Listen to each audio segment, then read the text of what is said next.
राजा की नई पोशाक। बहुत साल पहले एक राजा था।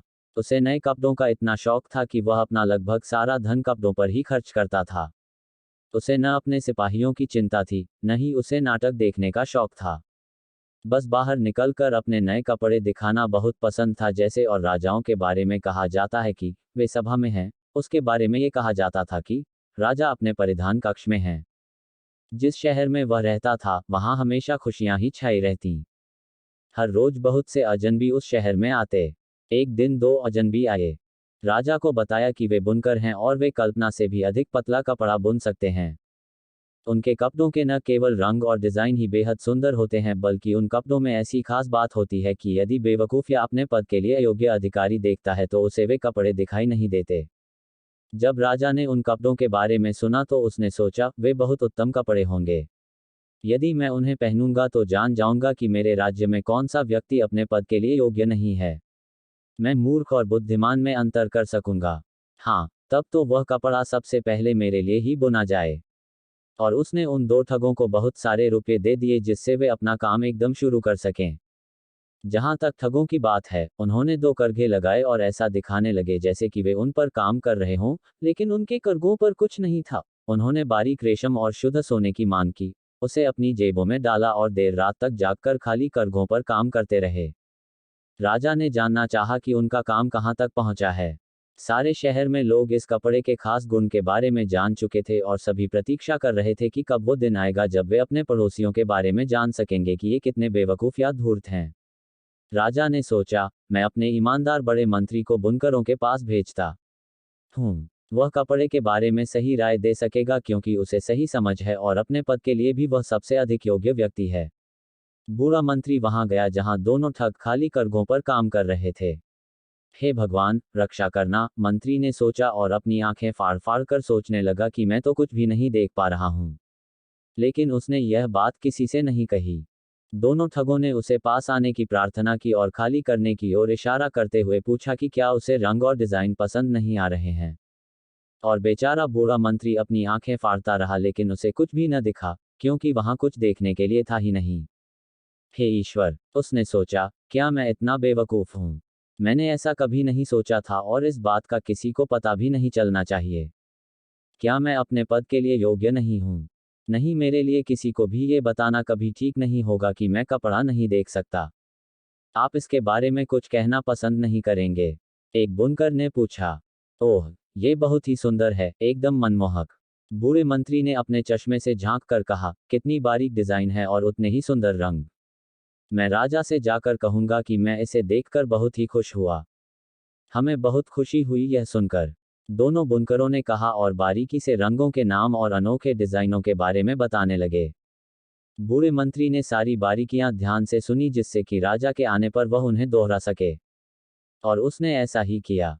इसके बाद ठगों ने और धन, रेशम और सोने की मांग की, जो कि उन्हें बुनाई के लिए चाहिए थे। ये सब लेकर उन्होंने अपनी जेबों में रखा। करघे पर एक भी धागा नहीं था लेकिन वे पहले की ही तरह खाली करघे पर काम करते रहे। राजा ने फिर एक और ईमानदार आदमी को ये देखने के लिए यहाँ भेजा कि बुनाई कैसी हो रही है और कपड़ा कब तक तैयार हो जाएगा। उसके साथ भी वैसा ही हुआ, वह भी आंखें फाड़ फाड़ कर करघे को देखता रहा। लेकिन खाली करघे पर तो कुछ भी नहीं था। उसे कुछ नहीं दिखा। कितना सुंदर कपड़ा है ये, दोनों ठगों ने पूछा और उन्होंने उसे सुंदर डिजाइनों के बारे में बताया जो कि वहां थे ही नहीं।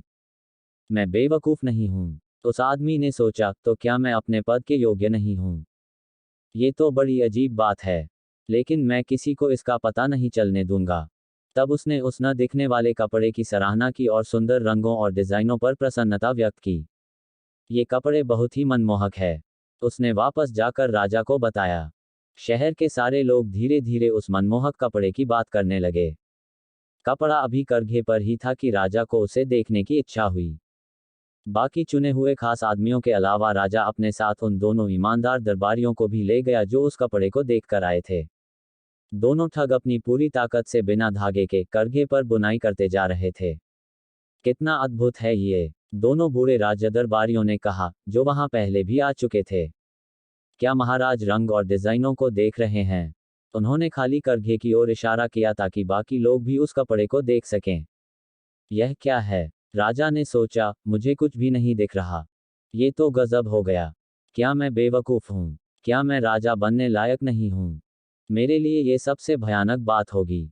और तब उसने कहा, अरे ये तो बहुत सुंदर है। उसने फिर से जोर से कहा, हम इसकी भरपूर प्रशंसा करते हैं। कहते हुए उसने सिर हिलाया और खाली करघे को ध्यान से देखने लगा, जिससे यह न लगे कि उसे कुछ भी नहीं दिख रहा। उसके साथ के सारे व्यक्तियों ने भी बार बार बहुत ध्यान से देखने की कोशिश की, लेकिन वे कुछ नहीं देख पाए। फिर राजा की ही तरह वे भी बोले, ये सुंदर है। उन्होंने राजा को सलाह दी कि वे सुंदर नए कपड़े राजा कुछ ही दिनों बाद निकलने वाली भव्य शोभा यात्रा में पहली बार पहने। सबके मुंह पर एक ही बात थी, ये सुंदर है, भव्य है, सुरुचिपूर्ण है। सभी तरफ प्रसन्नता थी। राजा ने खुश होकर बुनकरों को राज बुनकर का खिताब दे डाला। शोभा यात्रा की पूर्वरात्रि को चुनकर सोए नहीं और 16 से भी ज्यादा मोमबत्तियों जलाकर रखी। लोग सोच रहे थे कि वे जी जान से लगकर राजा के कपड़े तैयार कर रहे हैं। उन्होंने करघे से कपड़े उतारने का नाटक किया। उसे हवा में कैंची से काटा, बिना धागा डाले सुई से सिलाई की और अंत में बोले, अब पोशाक तैयार है। राजा अपने उत्तम घुड़सवारों के साथ आया। दोनों ठगों ने अपनी बाहें हवा में उठाई जैसे कि वे कुछ पकड़े हुए हैं और बोले, देखिए ये पैजामा है, ये कोट है, ये चादर है, और बहुत कुछ। यह मकड़ी के जाले की तरह हल्का है। कोई सोच सकता है कि राजा ने कुछ नहीं पहना है, लेकिन यही उसकी सुंदरता है। हाँ, सभी घुड़सवारों ने कहा, लेकिन वे भी कुछ नहीं देख रहे थे क्योंकि वहां कुछ था ही नहीं। क्या महाराज अपने कपड़े उतारने का कष्ट करेंगे? ठगों ने कहा, इसके बाद हम आपको इस विशाल आईने के सामने नए कपड़े पहना देंगे। राजा ने कपड़े उतार दिए और ठगों ने उसे एक एक करके नए कपड़े पहनाने का उपक्रम किया। राजा ने घूम घूम कर अपने आप को आईने में देखा। ओह, ये कितने सुंदर हैं! ये कितने ठीक बैठते हैं! सभी ने कहा, क्या डिजाइन है! क्या रंग है! ये सचमुच ही अद्भुत पोशाक है। समारोह के मुख्य संचालक ने कहा, सेवक बाहर उस छतरी को लेकर खड़े हैं जो शोभायात्रा में आपके सिर पर रहेगी। ठीक है, मैं तैयार हूँ। राजा ने कहा, क्या ये पोशाक मुझ पर ठीक नहीं लग रही? और राजा ने एक बार फिर घूमकर आईने में अपने को देखा। वह ये बताना चाहता था कि उसने वे वस्त्र बहुत रुचि से बनवाए और पहने हैं। जो सेवक पोशाक का पिछला हिस्सा उठाकर चलने वाले थे, उन्होंने भी जमीन की तरफ झुककर हवा में कुछ उठाने का नाटक किया। उन्होंने किसी को भी ये बताने की हिम्मत नहीं की कि उन्होंने कुछ नहीं देखा। इस तरह राजा छतरी के नीचे शोभा यात्रा में निकला और हर एक आदमी ने कहा, राजा की नई पोशाक कितनी अनोखी है। उसका चोगा कितना सुंदर है। वह उन्हें कितनी ठीक बैठती है। किसी ने भी यह नहीं प्रकट होने दिया कि उसे कुछ नहीं दिख रहा है, क्योंकि इससे तो वे अपने पद के अयोग्य या बिल्कुल बेवकूफ ठहरा दिए जाते। राजा की कोई भी पोशाक इस पोशाक जैसी खूबसूरत नहीं रही। लेकिन राजा तो नंगा है। तभी अचानक एक बच्चा भीड़ में से चिल्लाया, सुनो तो यह मासूम बच्चा क्या कहता है। बच्चे के पिता ने अपने पड़ोस में खड़े आदमी से कहा। और फिर बच्चे की बात एक कान से दूसरे कान तक फुसफुसाकर सबके पास पहुंच गई। एक बच्चा कहता है कि राजा नंगा है। उसने कोई कपड़ा नहीं पहना है। राजा नंगा है। ये सब एक साथ चिल्ला उठे। राजा ने भी महसूस किया कि वे लोग सही कह रहे थे, लेकिन उसने सोचा कि अब मुझे शोभायात्रा के साथ पहले जैसी शान के साथ ही चलना चाहिए और यह नहीं मानना चाहिए कि मैं नंगा हूं और बेवकूफ बना दिया गया हूं। और फिर वह बड़े गर्व के साथ आगे बढ़ने लगा। उसके दरबारी उसके पीछे पीछे चल रहे थे, जो अपने अपने हाथों में राजा की पीठ पर लटकने वाली उस शाही पोशाक को पकड़े हुए चल रहे थे, जो वास्तव में थी ही नहीं।